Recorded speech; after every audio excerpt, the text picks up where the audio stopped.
Кой е друг град у кој се најпријатно осеќаја, освен Куманово, нели е најубаво? Друг град, кој ти искрено? Куде има најубави, односно најружни жене, грбави никакви, Београѓанке, Бањалучанке и Сплитчанке нормално. Ајде, Бања Луко го беше. Сега кад смо у Сплит, има една анегдота.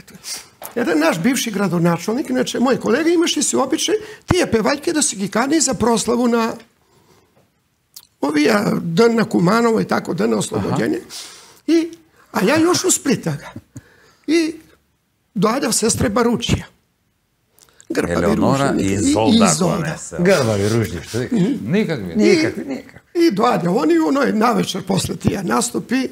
А оли ви познаете доктора Дудучког? И он каже, знам ga, вика, туј смо генерације, колеги и остало. Че нам je lipo bilo u Splitu, a kako smo se sa pukovnikom Bijelićem družili, kako smo uživali tako. I jedan put u šarenu revoluciju, ja si laju kao po običaju protiv svih vlasti.